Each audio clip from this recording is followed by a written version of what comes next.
കൊച്ചു കഥയാണ്, വളരെ സിമ്പിളായിട്ടുള്ളൊരു കഥ, വളരെ സിമ്പിളായിട്ടുള്ളൊരു ബോണ്ടിങ്, ഇമോഷൻസ്, പിന്നെ കുട്ടിക്കാല നൊസ്റ്റുമൊക്കെ തൊട്ട് തലോടി പോകുന്ന ഫൈറ്റ് സീക്വൻസുകൾ, പിന്നെ നമ്മൾ പ്രതീക്ഷിച്ചിരിക്കുന്ന ക്യാമിയോ, അങ്ങനെ മൊത്തത്തിൽ ഒരോളത്തിൽ ഇങ്ങനെ കണ്ടിരിക്കുന്ന സിനിമയാണ് എന്നെ സംബന്ധിച്ച്. ചത്താ പച്ച ഇരുന്ന് കണ്ട ടൈം വേർത്താണ് എന്ന് പറയുന്ന പോലത്തെ ഒരു ഫീല് തരുന്ന സിനിമ എന്ന് പറയില്ലേ, അങ്ങനത്തെ ഒരു എക്സ്പീരിയൻസ്. അദ്വൈത് നായർ സംവിധാനം ചെയ്ത് സനൂപ് തൈക്കുടം തിരക്കഥൊരുക്കിയിട്ടുള്ള സിനിമ. അർജുൻ അശോകൻ, വിശാഖ് നായർ, റോഷൻ മാത്യു തുടങ്ങിയവരൊക്കെ പ്രധാന കഥാപാത്രങ്ങളെ അവതരിപ്പിച്ച് റിലീസായിരിക്കുന്ന ഏറ്റവും പുതിയ സിനിമ. ഇവർ മാത്രമല്ല കേട്ടോ, വേറെ ഒരു ലോഡ് അഭിനേതാക്കളുണ്ട്. ശങ്കർ എഹ്സാൻ ലോയുടെ മ്യൂസിക്കാണ്, മുജീബ് മജീദാണ് ഇതിന് ബാക്ക്ഗ്രൗണ്ട് സ്കോർ ചെയ്തിട്ടുള്ളത്, ആനന്ദ് സി ചന്ദ്രൻ DOP ചെയ്തിരിക്കുന്നു, പ്രവീൺ പ്രഭാകർ എഡിറ്റ് ചെയ്തിരിക്കുന്നു. സിനിമയുടെ പോസിറ്റീവ്സിൽ നിന്ന് പറഞ്ഞു തുടങ്ങാനാണെങ്കിൽ ഒന്നാമത്തെ പോസിറ്റീവ് മാൻ ഇടിയാണ്. ഇടി എന്ന് പറഞ്ഞു കഴിഞ്ഞാൽ മറ്റേ കണ്ടം തുണ്ടം പെറുക്കിയെടുത്തിട്ടുള്ള ഇടി, അല്ലെങ്കിൽ ഒരു കാര്യമില്ലാതെ ഒരു ഇമോഷനും ഇല്ലാതെ എങ്ങു നിന്നോ വരുന്ന ഇടി എന്ന് പറയുന്നതിൽ നിന്ന് മാറിയിട്ട് നമ്മുടെ ഒരു കുട്ടിക്കാല നൊസ്റ്റുവിൽ നിന്നാണ് ഇത് ആരംഭിക്കുന്നത്. WWE ഒക്കെ ബേസ് ചെയ്തിട്ട്, ഇപ്പം ട്രെയിലറും ടീസറും കണ്ടിട്ടുള്ളവർക്ക് എന്തായാലും ഒരു ധാരണയൊക്കെ ഉണ്ടാവും.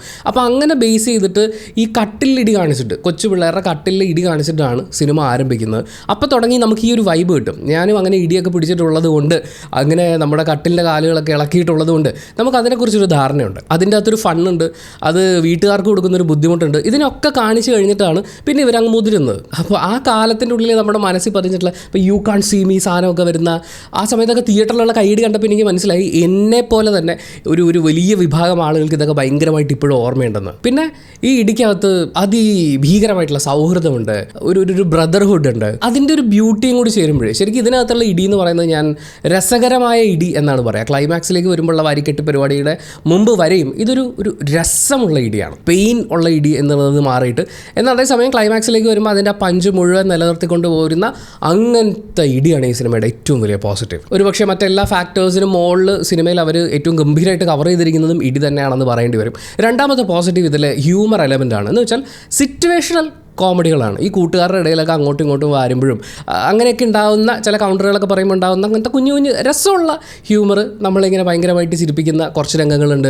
ചെറിയൊരു മന്ദഹാസം മാത്രം തരുന്ന ചില രംഗങ്ങളുണ്ട്. അതേപോലെ ഇതിനകത്ത് ഈ ടെറർ സീൻ്റെ ഇടയിൽ കോമഡി പറയാമെന്ന് പറയില്ലേ, ഈ മക്കാവ് തത്തേനെയൊക്കെ കാണുന്ന സമയത്ത് ഹായ് കളർ കാക്ക എന്ന് പറഞ്ഞ് ചെല്ലുന്ന വിശാഖ് നായരൊക്കെ ഈ പ്രണയ നൈരാശ്യം ഒരാളെ എങ്ങനെ കൊണ്ടെത്തിക്കും എന്ന് പറയുന്നതിൻ്റെ ഒരു സാധനം ഈ സിനിമയിലുണ്ട്. പിന്നെ പഞ്ചലോഹത്തിൽ വീണ് പോകുന്ന അമ്മ എന്നൊക്കെ പറയുന്ന അങ്ങനത്തെ കുറേ കുഞ്ഞു കുഞ്ഞു കുഞ്ഞു കുഞ്ഞു സാധനങ്ങളുണ്ട്. ഭയങ്കര രസം ഈ സിനിമ കഴിഞ്ഞിറങ്ങുമ്പോഴും ഓർത്തെടുക്കാൻ പറ്റുന്ന സംഭവങ്ങളുണ്ട്. ആൻഡ് തേർഡ് പോസിറ്റീവ് ഇമോഷൻസ് ആണ്.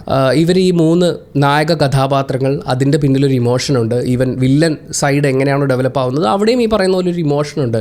അത് നമ്മളിലേക്ക് കമ്മ്യൂണിക്കേറ്റ് ആവുന്നുണ്ട്. അവരിങ്ങനെ ചങ്ക് പറിച്ച് കൂടെ നിൽക്കും എന്ന് പറയുന്നൊരു കാര്യം ഞാനിതിൻ്റെ ഒരു എക്സ്പെക്റ്റേഷൻ വീഡിയോ ചെയ്തപ്പോൾ അതിനകത്ത് പറഞ്ഞിട്ടുണ്ടായിരുന്നു. അർജുൻ അശോകൻ്റെ കൂടെയുള്ള കുട്ടി അവൻ്റെ കൂട്ടുകാരൻ്റെ കുട്ടിയായിരിക്കും. കാരണം ഈ കൂട്ടുകാരൻ്റെ മോളെന്ന് പറയുന്നത്, അല്ലെങ്കിൽ കൂട്ടുകാരൻ്റെ കൊച്ചെന്ന് പറയുന്ന ഒരു ഇമോഷൻ ഉണ്ടല്ലോ, അത് ഭയങ്കരമാണ്. എൻ്റെ കുഞ്ഞെന്ന് പറയുന്ന പോലെ തന്നെ നമ്മൾ അത്രയും സ്നേഹത്തിൽ കൊണ്ടു നടക്കുന്ന കൂട്ടുകാരൻ്റെ കുഞ്ഞെന്ന് പറയുന്ന ആ ഫീലിനെ ഒക്കെയും അവർക്ക് സ്ക്രീനിലേക്ക് കൊണ്ടുവരാൻ പറ്റിയിട്ടുണ്ട്. ഈ കൂട്ടുകാർ തമ്മിലുള്ള ആ ഒരു സ്നേഹം, വിട്ടുകൊടുക്കായ്മ, അങ്ങനത്തെ സാധനങ്ങളൊക്കെ ഉണ്ട്, അങ്ങനത്തെ കുറച്ച് ഡയലോഗുകളൊക്കെ ഉണ്ട്. പക്ഷേ ഇതിലെ ഏറ്റവും ബ്യൂട്ടിഫുൾ ഇമോഷൻ അത് ക്യാരി ചെയ്തിരിക്കുന്നത് റോസയാണ്. റോസമ്മേനെ നിങ്ങൾ പടം കഴിഞ്ഞ് പോകുമ്പോൾ നമുക്ക് റോസമ്മേനെ വീട്ടിലേക്ക് കൊണ്ടുവന്ന് തോന്നും എന്ന് പറയുന്ന പോലെ അങ്ങനെ രസമുള്ളൊരു കുഞ്ഞ് ക്യാരക്ടർ. പക്ഷേ എനിക്ക് അവളെക്കുറിച്ച് ആലോചിക്കുമ്പോൾ ഒരുപാട് സങ്കടമാണുള്ളത്. അത് ഈ ചെറിയ പ്രായത്തിനുള്ളിൽ കടന്നു പോകേണ്ടി വന്ന സാഹചര്യങ്ങളൊക്കെ പറയുന്ന പോലെ ഓരോരുത്തരുടെ ലൈഫാണ്, അല്ലെങ്കിൽ ഇങ്ങനത്തെ ക്യാരക്ടേഴ്സ് നമ്മുടെ ചുറ്റുമൊക്കെ ഉണ്ട്. ഒരു സങ്കടമാണ് ആ കുഞ്ഞിനെ കുറിച്ച് ആലോചിക്കുമ്പോൾ. ആൻഡ് പെർഫോമൻസ് വൈസ് അവളെ മലർത്തിയടിക്കാൻ ഈ സിനിമയിലെ ഒരാൾക്കും പറ്റില്ല. എന്ന് വെച്ചാൽ ഈ സിനിമയിലെ ദി ബെസ്റ്റ് പെർഫോമർ, നമ്മളീ പറയുന്ന ക്യാമിയോ പരിപാടികൾക്കൊക്കെ മുകളിൽ ഞാൻ പ്ലേസ് ചെയ്യുന്നത് റോസയെ തന്നെയായിരിക്കും. എന്ത് രസമായിട്ടാണ് ആ കുഞ്ഞ് ഓട്ടോറിക്ഷയിൽ ഇരുന്ന് തിരിഞ്ഞു നോക്കുന്ന നോട്ടമൊക്കെ ഉണ്ടല്ലോ. അതുപോലെ അർജുൻ അശോകൻ അവൾ കെട്ടിപ്പിടിക്കുന്ന കാണുമ്പോൾ നമുക്ക് ഫീൽ ചെയ്യും. ആ ഇഷ്ടം മുഴുവൻ നമുക്ക് ഫീൽ ചെയ്യുന്ന പോലെ ഗംഭീരമായിട്ട് പെർഫോം ചെയ്ത് വെച്ചിട്ടുണ്ട്. വേദിക ശ്രീകുമാറാണ് റോസമ്മയെ സ്ക്രീനിലേക്ക് എത്തിച്ചിട്ടുള്ളത്. വേദിക സംതിങ്. വേദികയുടെ കാര്യം പറയുമ്പോൾ 4 കൊച്ചുമിടുക്കന്മാരെ കുറിച്ച് കൂടി പറയണം. ഇതിലെ 4 കേന്ദ്ര കഥാപാത്രങ്ങളുടെയും കുട്ടിക്കാലം അവതരിപ്പിച്ചിട്ടുള്ള പിള്ളേരാണ്. അതിൽ വിശാഖിൻ്റെ കുട്ടിക്കാലം അവതരിപ്പിച്ച പയ്യൻ്റെ പേര് ഞാൻ നോക്കി കേട്ടോ, കിട്ടിയില്ല. പക്ഷേ നമ്മുടെ 3 നായകന്മാരുടെ കുട്ടിക്കാലം അവതരിപ്പിച്ചിട്ടുള്ള ആളുകളുടെ പേര് കിട്ടിയിട്ടുണ്ട്. ആൽവിൻ മുകുന്ദാണ് സാവിയോ, നമ്മുടെ അർജുൻ അശോകൻ്റെ ക്യാരക്ടറിൻ്റെ കുട്ടിക്കാലം ചെയ്തിട്ടുള്ളത്. ലിറ്റിൽ ഇഷാൻ്റെ ക്യാരക്ടറിൻ്റെ കുട്ടിക്കാലം ചെയ്തിട്ടുള്ളത് ഓർഹാൻ ഹൈദറാണ്. ഞാൻ കഴിഞ്ഞ വർഷത്തെ ഏറ്റവും മികച്ച പെർഫോമേഴ്സിൻ്റെ കൂട്ടത്തിൽ പരിഗണിച്ചിട്ടുള്ളത് ഓർഹാനായിരുന്നു. ആൻഡ് യങ് വെട്രി ആയിട്ട് നമ്മുടെ റോഷൻ്റെ കുട്ടിക്കാലം ചെയ്തിട്ടുള്ളത് അർച്ചി അർഷിത് അഭിലാഷ് ആയിരുന്നു. ആൻഡ് വിശാഖിൻ്റെ കുട്ടിക്കാലം ചെയ്തിട്ടുള്ളവരും ചുമ്മാ എന്താ പറയുക, വെറുതെ ഒരു സീൻ വന്ന് പോവുകയാണെങ്കിലും വിശാഖ് കാണിക്കുന്ന ആറ്റിറ്റ്യൂഡിൻ്റെ പകുതി അവൻ ആ ഏജിൽ ചെയ്തിട്ടുണ്ട്. എന്ന് വെച്ചാൽ കാറിൻ്റെ മുകളിൽ കയറി ഇരുന്ന് കാറിൽ തൊടുന്നോടാ എന്ന് ചോദിക്കുന്ന ആ ചോദ്യത്തിലൊക്കെ അങ്ങനെ ഈ പിള്ളേർ നിന്ന് പെർഫോം ചെയ്ത് ഉണ്ടാക്കിയൊരു ബേസ് ഉണ്ട്. വാൾട്ടറുടെ പിള്ളേരെ തൊടുന്നോടാന്ന് അവരാദ്യം ചോദിക്കുന്നുണ്ട്. ആ ചോദ്യത്തിൽ നിന്നാണ് വാൾട്ടറുടെ പിള്ളേർ ഏത് റേഞ്ച് വരെ ഇടിക്കും എന്ന് പറയുന്ന പോലത്തെ ഒരു ഫീൽ നമുക്ക് കിട്ടുന്നത്. അപ്പോൾ ഈ കൊച്ചു മിടുക്കന്മാരുടെയും ഇടുക്കിയുടെയും ഒക്കെ പേര് പറയാതെ നമുക്ക് മുന്നോട്ട് പോകാൻ പറ്റില്ല. അടുത്ത പോസിറ്റീവ് പെർഫോമേഴ്സാണ് അർജുൻ അശോകൻ. പുള്ളിയുടെ പെർഫോമർ സൈഡാണ് നമ്മൾ കണ്ടിട്ടുള്ളത്. അതിൻ്റെ ഒരു ഫൈറ്റ് സൈഡിലേക്ക് വരുമ്പോൾ ഗംഭീരമായിട്ട് ചെയ്തിട്ടുണ്ട്. ഇപ്പം റോഷൻ മാത്യുവിൻ്റെ ക്യാരക്ടറിൻ്റെ കാര്യം പറയുമ്പോഴും അയാൾ പ്രണയവും അല്ലാതെയുള്ള ഒരുപാട് ഇമോഷൻസ് കൈകാര്യം ചെയ്യുന്നത് കണ്ടിട്ടുണ്ട്. പക്ഷേ ഒരു ഫൈറ്റും കൂടിയുള്ള ഒരു ടെറർ ഗുണ്ടായിസം പരിപാടിയായിട്ട് നടക്കുന്ന ഒരു ക്യാരക്ടർ ഉണ്ടല്ലോ, അതും അയാൾ ഗംഭീരമായിട്ടാണ് ചെയ്തത്. ഇവരൊക്കെ ഈ ഫൈറ്റ് ചെയ്യുന്നത് കാണുമ്പോൾ എന്താണ് ഇവരെയൊക്കെ വെച്ചുകൊണ്ട് ആ ടൈപ്പ് പടങ്ങൾ വരാൻ ഇത്രയും ലേറ്റായെന്ന് തോന്നിപ്പോയി. ചങ്ക് കുറച്ച് ഇവന്മാർ ഇടിച്ചിട്ടുണ്ട്. എല്ലാവരും സ്റ്റേജിൽ കയറി എല്ലാവരും അമ്മമാർ ഇടിച്ചിട്ടുണ്ട്. ആ ഇടിയുടെ എഫക്റ്റ് നമുക്ക് കാണാനുണ്ട്. ഇപ്പം ഫൈറ്റ് കൊറിയോഗ്രഫി ഇങ്ങനെ രസമായിട്ട് ചെയ്തു വെച്ചിരിക്കുന്നതിൻ്റെ ഒരു ഭംഗിയുണ്ട്, അത് ക്യാപ്ചർ ചെയ്ത് എഡിറ്റ് ചെയ്ത് വന്നിരിക്കുന്നതിൻ്റെ ഒരു രസമുണ്ട്. പക്ഷേ അങ്ങനെ നിന്ന് പെർഫോം ചെയ്യുന്ന ആൾക്കാരുണ്ടെങ്കിൽ ഇത് പറ്റുള്ളൂ. അപ്പോൾ എല്ലാവരും പൊരിഞ്ഞ് ഇടിച്ചിട്ടുണ്ട്. അതിൽ ഈ നായക വേഷങ്ങളിലേക്ക് വരുന്ന അർജുൻ അശോകനാണെങ്കിലും ഇഷാനാണെങ്കിലും റോഷൻ മാത്യു ആണെങ്കിലും അമ്മമാരിടി. പക്ഷേ അവിടെയും എൻ്റെ ഫേവററ്റ് ഇടി എന്ന് പറയുന്നത് വിശാഖിൻ്റെ ആണ്. അത് നിങ്ങൾ പടം കണ്ടറിയണം മാൻ. കുറച്ച് നാളുകൾക്ക് മുമ്പ് റിലീസായിട്ടുള്ളൊരു തമിഴ് പടമുണ്ട്. ആ സിനിമ റിലീസായി കഴിഞ്ഞപ്പോൾ അതിലെ നായകൻ്റെ ഇടിയേക്കാൾ കൂടുതൽ ആളുകൾ സെലിബ്രേറ്റ് ചെയ്തൊരു ഇടിയുണ്ട്. ആ റേഞ്ചിൽ നമ്മൾ സെലിബ്രേറ്റ് ചെയ്യാൻ പാകത്തിന് അതൊരു പെർഫോമൻസ് ആണ് വിശാഖിൻ്റെ ഭാഗത്തു നിന്നുള്ളത്. അത് ഏതൊക്കെ സ്റ്റൈൽ ഉണ്ടെന്നുള്ളതാണ്. കപ്പേറ കുറേ സ്റ്റെപ്സ് ചെയ്യാൻ കണ്ടു, കുറേ സാധനങ്ങളുടെ ഒരു മിക്സ് സംഭവമാണ്. പുള്ളി അത് ഗംഭീരമായിട്ട് ചെയ്ത് വെച്ചിട്ടുണ്ട്. ആൻഡ് ഇതിലെ ഇടിക്കാരെല്ലാം ഞാൻ വിക്കിപീഡിയൊക്കെ നോക്കിയപ്പോൾ എനിക്ക് എല്ലാവരുടെയും പേര് കിട്ടിയില്ല. മിനോൻ്റെ കാര്യം ഈ സിനിമയിൽ സ്റ്റേജിൽ അനൗൺസ് ചെയ്യുന്ന ആളാണ്. പക്ഷേ അയാൾ വരുന്നത് വേറൊരു സ്ഥലത്തു നിന്നാണ്, വേറൊരു ബാക്ക്ഗ്രൗണ്ടിൽ നിന്നാണ്. അപ്പോൾ അതിൻ്റെ ഒരു മിക്സും കൂടി ചേർത്ത് ആ ക്യാരക്ടർ, പിന്നെ അതിനകത്തൊരു പെയിൻ്റെ സാധനങ്ങളൊക്കെ കൊണ്ടുവന്നിട്ടുണ്ട്. പിന്നെ ഇതിൻ്റെ അകത്ത് ആ ഫീമെയിൽ ഫൈറ്റർ നൈട്രോ കിളി, സ്ത്രീ സാന്നിധ്യത്തിന് വേണ്ടി, അതായത് കോറം തയ്ക്കാൻ വേണ്ടിയിട്ട് ഒരു പെൺകുട്ടി കഥാപാത്രം എന്നുള്ള സാധനം അല്ല കേട്ടോ. നിങ്ങൾ തിയേറ്ററിൽ കണ്ടറിയേണ്ടതാണ്. ആ ട്രെയിലറിൽ കണ്ടിട്ടുള്ള റോപ്പിൽ കറങ്ങിയുള്ള റേ മിസ്റ്റീരിയോ ഇടിയൊക്കെ ഇല്ലേ, അതൊക്കെ ഇടിച്ചിട്ട് നൈട്രോ കിളിയുടെ ഒരു നിപ്പുണ്ട് മാൻ. ആൻഡ് നമ്മുടെ ക്യാമിയോയെക്കുറിച്ച് എനിക്ക് പറയാനുള്ളത് നിങ്ങൾ തിയേറ്ററിൽ പോയി കണ്ടറിഞ്ഞാൽ മതി എന്നുള്ളത് മാത്രമാണ്. പക്ഷേ എനിക്ക് ഇഷ്ടപ്പെട്ട ഒരു കാര്യം മാത്രം ഞാൻ പറയാം. ഇങ്ങനൊരു ആളെ കിട്ടുന്ന സമയത്ത് നമുക്കെന്നാൽ പിന്നെ ഇത് ഇങ്ങനെ ആക്കിയേക്കാം, ഇതും കൂടി ചേർത്തേക്കാം എന്ന് പറയുന്നൊരു പരിപാടിയിൽ നിന്ന് മാറിയിട്ട് നമ്മൾ ഫോർട്ട് കൊച്ചിയിലേക്കൊക്കെ ചെന്ന് കഴിഞ്ഞാൽ, മട്ടാഞ്ചേരിയിലൊക്കെ ചെന്ന് കഴിഞ്ഞാൽ ചില അങ്കിൾമാരുണ്ട്. അവർ ശരിക്കും പറഞ്ഞാൽ നമ്മുടെ കേരളത്തിലെ മറ്റേതൊരു പ്രദേശത്ത് ചെന്നാലും കാണാൻ കിട്ടാത്ത പോലത്തെ ഒരു ഡ്രസ്സിങ് സ്റ്റൈലും മുടിയൊക്കെ കളറടിച്ചിട്ട് ഒരു 50-60 വയസ്സൊക്കെ തോന്നിപ്പിക്കുന്ന ആളുകളായിരിക്കും. കളറടിച്ച് ഫ്രീക്ക് ഡ്രസ്സൊക്കെ ഇട്ടിട്ട് ബ്രോ എന്നൊക്കെ പറഞ്ഞ് നമ്മളെ വിളിക്കുന്ന ആ റേഞ്ചിലുണ്ടാവും.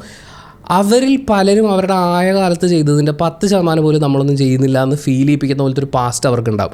പലപ്പോഴും അവരൊക്കെ ഇരുന്ന് അവരുടെ പാസ്റ്റിലെ കഥ പറയുന്ന സമയത്ത് ഇതൊക്കെ ചുമ്മാ തള്ളാണ് എന്ന് നമ്മൾ വിചാരിക്കുകയും ചെയ്യും. അങ്ങനത്തെ ഒരു പാറ്റേണിലാണെന്ന് വെച്ചാൽ ഇദ്ദേഹം ആയതുകൊണ്ട് നമുക്ക് ഇങ്ങനെയൊക്കെ ചെയ്തേക്കാം എന്ന് ചിന്തിക്കുന്നതിൽ നിന്ന് മാറിയിട്ട് നമുക്ക് വളരെയധികം റിലേറ്റബിളായ കണ്ടുപരിചയമുള്ള ഒരു കഥാപാത്രമില്ലേ, ഇങ്ങനെ കേട്ടറിവുകളിലൂടെ ഇയാൾ ഭയങ്കരമാണെന്നൊക്കെ പറഞ്ഞ് ഫീൽ ചെയ്യിപ്പിച്ചിട്ട് നമ്മുടെ മുമ്പിൽ സിമ്പിളായിട്ട് വരിക എന്ന് പറയുന്ന പോലത്തെ അങ്ങനത്തെ ഒരു ലൈൻ അവർ പിടിച്ചേക്കുന്നത്. എനിക്കത് ഭയങ്കര ഇഷ്ടപ്പെട്ടു എന്ന് പറഞ്ഞാൽ നമ്മൾ പേരും കൂടി എടുത്ത് കുറച്ച് ദിവസങ്ങൾക്ക് ശേഷം അല്ലെങ്കിൽ ഇതിൻ്റെ OTT വരുന്ന സമയത്ത് പേരെടുത്ത് പറഞ്ഞ് തന്നെ നമുക്ക് ചെയ്യാം. അപ്പോൾ അതിൽ ഈ ക്യാരക്ടറിനെ എനിക്ക് ഇത്രയും റിലേറ്റ് ചെയ്യാനുള്ള കാരണങ്ങൾ ഞാൻ വിശദമായിട്ട് പറയാം. ഇപ്പോൾ പറഞ്ഞാൽ കുറച്ച് സ്പോയിലർ ആവുമെന്നുള്ളതുകൊണ്ട് നമ്മളത് ഇവിടെ വെച്ച് നിർത്താണ്. ആൻഡ് മ്യൂസിക് ശങ്കർ ഇഹ്സാൻ ലോയ്, ഗംഭീര പാട്ടുകൾ. ആൻഡ് മുജീബ് മജീദ് തകർത്തിട്ടുണ്ട്. ഫൈറ്റ് സീക്വൻസുകളൊക്കെ അമ്മാതിരി ഫീലിലാണ് അയാൾ മിക്സ് ചെയ്ത് വെച്ചിട്ടുള്ളത്. ഷൂട്ട് ചെയ്തിരിക്കുന്നതും എഡിറ്റ് ചെയ്തിരിക്കുന്നതും ഇതിൻ്റെ വിഷ്വൽ ഡിപ്പാർട്ട്മെൻറ്റ് എന്ന് വെച്ചാൽ ഞാൻ ക്യാമറ എഡിറ്റിംഗ് മാത്രമല്ല പറയുന്നത്, അതിൽ റോപ്പും പരിപാടികളൊക്കെ ചെയ്തിട്ടുള്ള ആൾക്കാർ, ഈവൻ അവരുടെ ഡ്യൂപ്പായിട്ട് ആരെങ്കിലും ചെയ്തിട്ടുണ്ടെങ്കിൽ എനിക്ക് തോന്നുന്നില്ല കേട്ടോ. ഒരാളുടെ ഇൻട്രൊഡക്ഷൻ സീനിലൊക്കെയാണ് എനിക്കൊരു ഡ്യൂപ്പ് ഉണ്ടോ എന്ന് തോന്നിപ്പോയിട്ടുള്ളത്. ബാക്കി ചെയ്തിട്ടുള്ള ഓരോ കാര്യങ്ങൾ, അവരുടെ മേക്കപ്പ്, കോസ്റ്റ്യൂം, അതിൻ്റെ ടോട്ടൽ എഫക്ട്സും പരിപാടികളും എല്ലാം കൊണ്ട് ഇതിൻ്റെ വിഷ്വൽ ഇങ്ങനെ വരാൻ കാരണമായിട്ടുള്ള എല്ലാവരും അതിഗംഭീര കയ്യടി അർഹിക്കുന്നുണ്ട്. കാരണം ഈ സിനിമയുടെ കഥയെന്ന് പറയുന്നത് ഇതൊരു സിമ്പിൾ കഥയാണ്. ഞാനിതൊരു നെഗറ്റീവായിട്ടല്ല പറയുന്നത്, സിമ്പിൾ കഥയാണ്. ട്രെയിലർ കണ്ടാൽ നമുക്ക് ഊഹിക്കാൻ പറ്റുന്ന അത്രയേ ഉള്ളൂ ഈ സിനിമ. അതിനപ്പുറത്തേക്ക് എനിക്കൊരു ഭയങ്കര കഥാസന്ദർഭങ്ങൾ അങ്ങനെയല്ല. ഇതിൻ്റെ ആ ഇടിയും അതിലുള്ള ആ തുടക്കത്തിലുള്ളൊരു രസവും പിന്നീടുള്ള ഒരു ഇമോഷനും എല്ലാം കൂടി ചേർന്നിട്ടാണ് ഈ സിനിമ നിൽക്കുന്നത്. അപ്പോൾ അത്രയും സിമ്പിൾ ലൈനിൽ പോകുന്നൊരു കഥയെ ഇങ്ങനെ വിഷ്വലി ഒരു ഗ്രാൻഡ് പരിപാടിയായിട്ട് ഫീൽ ചെയ്യിപ്പിച്ചെടുക്കുക എന്ന് പറയുന്നത് അത് വിഷ്വൽ ഡിപ്പാർട്ട്മെൻറ്റ് ഗംഭീരമായിട്ട് ചെയ്തു വെച്ചിട്ടുണ്ട്. ഇനി ഇതിൽ എന്തെങ്കിലും ഒരു നെഗറ്റീവ് പറയാൻ എനിക്കുണ്ടോ എന്ന് ചോദിച്ചു കഴിഞ്ഞാൽ അത് ഈ പറയുന്ന ഡയലോഗുകളാണ്. അതായത് ഈ കൊച്ചി ഭാഷ നമ്മൾ കറക്റ്റ് ഒരു കൊച്ചി ലൈനിൽ പോയി കഴിഞ്ഞാൽ എന്താണ് മച്ചാനെ എന്ന് ചോദിക്കുമ്പോഴത്തേക്ക് ഇത് കഴിഞ്ഞു.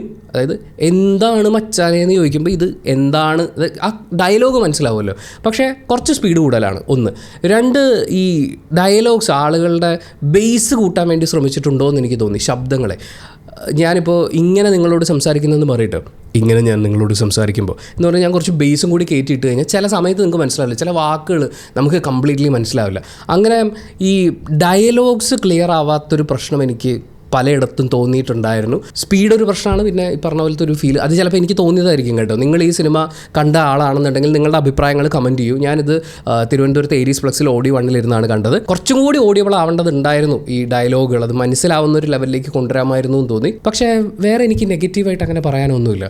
പിന്നെ ഈ ഫൈറ്റ് സീക്വൻസുകൾ ഉള്ളതുകൊണ്ട് അത് ഭയങ്കര രസമായിട്ട് എടുത്തു വെച്ചിട്ടുള്ളതുകൊണ്ട് സിനിമ UA 13+ ആണ്. എന്ന് വെച്ചാൽ 13 വയസ്സിൽ താഴെയുള്ള കുട്ടികളുമായിട്ട് തിയേറ്ററിലേക്ക് പോകുന്ന സമയത്ത് അച്ഛനമ്മമാരുടെ ഒരു ഗൈഡൻസ് ആവശ്യമാണെന്നുള്ളതാണ്. നിങ്ങളുടെ വീട്ടിലെ കുട്ടികൾ സിനിമയിൽ കാണുന്ന നല്ല രസമുള്ള ഇടിയൊക്കെയാണ്, ആർക്കായാലും അതൊക്കെ ചെയ്തു നോക്കാൻ തോന്നും. പക്ഷെ ഭയങ്കര ബ്ലഡ് ഷെഡായിട്ട് മറ്റേ ആളെ വേദനിപ്പിക്കാൻ വേണ്ടിയുള്ള ഇടി എന്നുള്ള രീതിയിൽ സിനിമയിൽ അത് അങ്ങനെ സെലിബ്രേറ്റ് ചെയ്യുന്നില്ല. ഒരു രസമുള്ള പരിപാടിയായിട്ടാണ് കാണിച്ചിട്ടുള്ളത്, ഒരു അൾട്രാ വയലൻറ്റ് ആ പരിപാടിയല്ല. ആകെ മൊത്തത്തിൽ ആദ്യം പറഞ്ഞതിന് ഒന്നുകൂടി പറയുകയാണ്, ഒരു സിമ്പിൾ സ്റ്റോറിയാണ്. കുറച്ച് ഇടിയും ചിരിയും ഇമോഷൻസൊക്കെ ആയിട്ട് അങ്ങനെ മുന്നോട്ട് പോകുന്നു.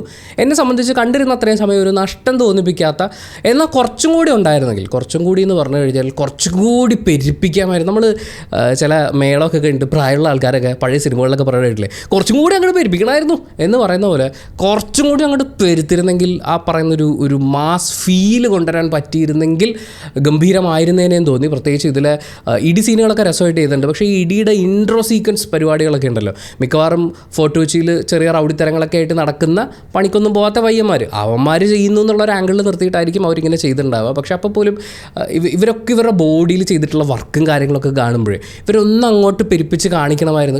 അങ്ങനെ എഫേർട്ട് ഇട്ടിട്ടുണ്ട്. ആ നായകന്മാർ മാത്രമല്ല കേട്ടോ, ഇതിൽ ഇടി കൊള്ളുന്ന ബാക്കിയുള്ളവരുടെ പേരും കൂടി അർജുന അശോകൻ്റെ പ്രൊഫൈലിൽ കയറിയപ്പോഴാണ് ഇവരുടെയൊക്കെ പേര് കിട്ടിയത്. വൈഷ്ണവ് ബിജു, ഡാർട്ടഗ്നൻ സാബു, കാർമൻ എസ് മാത്യു, ശ്യാം പ്രകാശ് MS, ഇവരുടെ ഒക്കെ ആ എഫേർട്ടിനെ കുറച്ചും കൂടി ഒരു മാസീവ് ലെവലിൽ ചെയ്തിരുന്നെങ്കിൽ എന്ന് തോന്നിപ്പോയി. പക്ഷേ ഒട്ടും മോശമാക്കിയിട്ടില്ല. എന്നെ സംബന്ധിച്ച് ഇറ്റ്സ് എ ഗുഡ് വാച്ച്. ഞാൻ കണ്ടിരുന്ന അത്രയും സമയം എൻജോയ് ചെയ്ത് എനിക്ക് കൊടുത്ത കാശ് മുതലായും തോന്നിയിട്ടുള്ളൊരു ഫീലാണ്. പക്ഷെ അത് എൻ്റെ മാത്രം പേഴ്സണൽ ഒപ്പീനിയനാണ്. സിനിമ ഓരോരുത്തർക്കും ഡിഫറൻ്റ് ആണ്. നിങ്ങൾ ഈ സിനിമ തിയേറ്ററിൽ കണ്ടിട്ടുള്ള ഒരാളാണെങ്കിൽ ഓരോ സിനിമയും തിയേറ്ററിൽ കണ്ട് വിലയിരുത്തപ്പെടാനുള്ളതാണ്. അങ്ങനെ ഈ സിനിമ തിയേറ്ററിൽ കണ്ട് വിലയിരുത്തിയിട്ടുള്ള ഒരാളാണ് നിങ്ങളെങ്കിൽ നിങ്ങളുടെ അഭിപ്രായങ്ങൾ കമൻറ്റ് ബോക്സിൽ രേഖപ്പെടുത്തുക. കമൻറ്റ് ബോക്സും കൂടി വായിച്ചിട്ട് സിനിമയ്ക്ക് പോകണോ വേണ്ടിയോ തീരുമാനമെടുക്കാൻ കാത്തിരിക്കുന്ന കുറേ ആളുകളുണ്ട്, അവർക്കതൊരു വലിയ സഹായമായിരിക്കും. അപ്പോൾ thank you so much for watching this video. Video ഇഷ്ടപ്പെട്ടാൽ ലൈക്ക് ചെയ്യുക, കമൻറ്റ് ചെയ്യുക, ഷെയർ ചെയ്യുക, സബ്സ്ക്രൈബ് ചെയ്യുന്ന കാര്യവും ഹൈപ്പ് ചെയ്യുന്ന കാര്യവും പരിഗണിക്കുക.